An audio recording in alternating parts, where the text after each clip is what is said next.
Hi everyone and welcome back to Gina C Creates. Today I'm going to show you how to make these cute patriotic earrings using shrink plastic. Here are a few supplies you'll need to get started. Printable shrink sheets I got from Amazon. They are coated on one side so you can use in your home inkjet printers. And then you're going to need some baking sheets along with some parchment paper. We're going to be using our Cricut to make these. And I'm going to be sealing it with some UV resin using my UV light.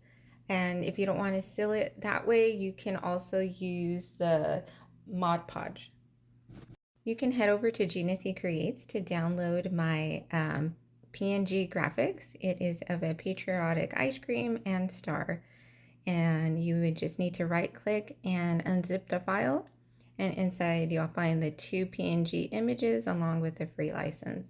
And just upload those two PNG images to Design Space and save it as a print and cut image. And you're going to want to hit complex image when you're saving it. And then add both of those to your canvas. The PNG image will upload really big, so we are going to resize them to 1.5 inches in width. So make sure your lock icons is on so we can keep them proportioned.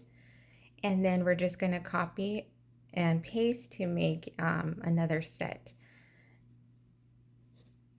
And each earring will have two pieces, but I'm just going to make two more sets of earrings so I can fill up my shrink sheet and I'm not going to waste any material. So you can just right click and hit duplicate to make more sets of earrings. And then I want to move these two pieces onto the same page. So you just go up to the three dots in the corner and click the mat that you wanted to move to. And then once that looks good, we are just going to hit continue and send it to our printer. And then we're going to make sure the bleed is on and we're going to use system dialog. And we are going to change our printer settings in your preferences once it pops up. And we're going to hit quality high and then just hit print. And you can leave it on the plain paper. And then we are going to cut on a custom setting, which is plastic, and I chose acetate, and I'm going to change the pressure to more. And you're also going to want to use your deep cut blade when cutting this plastic because it is pretty thick. And my Cricut had no problem reading the registration marks, I believe because the plastic is frosty and it does have like that white tint to it. And then once it's done cutting out, you can flip it over and pull off the mat. And these are just going to pop right out. It may look like they didn't cut all the way through, but since it's plastic, you could just snap them right out. And you just want to be careful when pulling it and you don't rip the ice cream stick on the bottom. And the stars will pop out pretty easy. So here's them when they're done. The back side is shiny and the front is frosted. And I forgot to mention earlier, but you're going to want to print on the frosted side of the shrink sheet. Next, we're going to use a standard hole punch to make the jewelry holes for our hardware. And it's going to go in the bottom center of the star and then of the top of the popsicle in the center. And when you're hole punching, make sure you do it on the shiny side so you don't scratch any of your ink off. And the standard hole punch size is perfect after it shrinks for your jewelry jump rings. So I'm just showing you where to do the hole punch. You don't want to do it too close to the edge because when it shrinks, you don't want that little plastic piece to break off.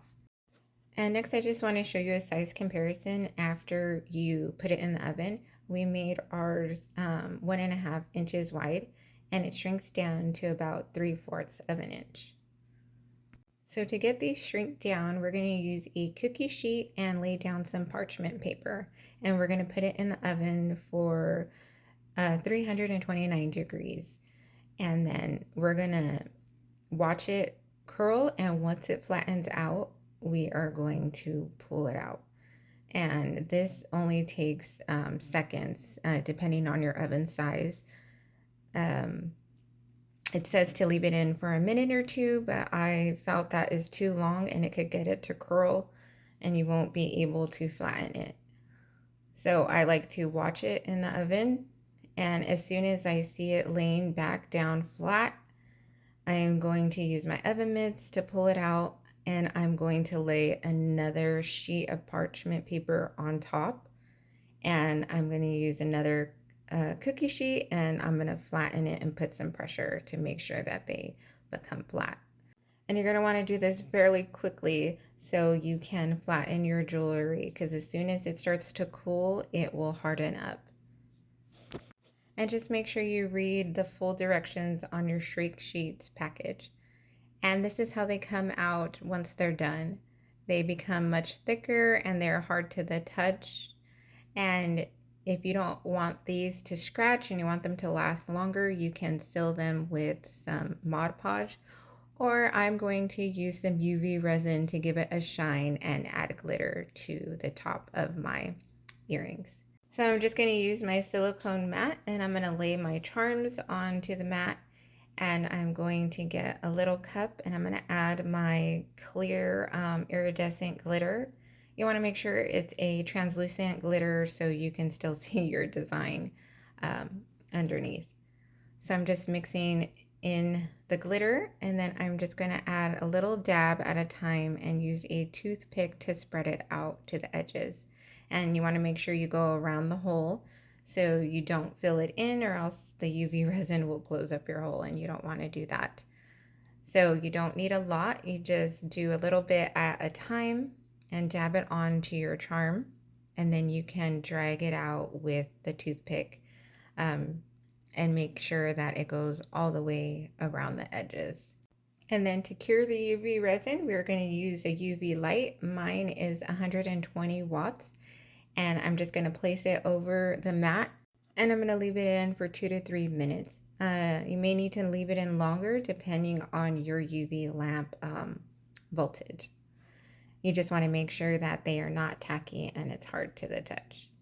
And then I'm going to add my earring backings. I'm using the 6 milliliter, and I'm going to seal them in with some UV resin. So you just want to make sure you add a small dot to the hardware and then place it on the top above the hole in the center.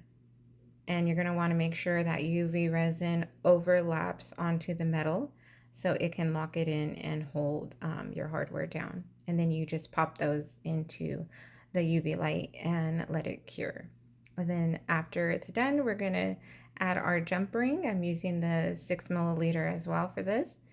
And we just add them on and make sure they are facing the same way. And then you can use your 2 pliers to close your jump ring. And that's it, you're done. Don't forget to head over to GinaCCreates.com to download the free PNG images so you can make these this weekend.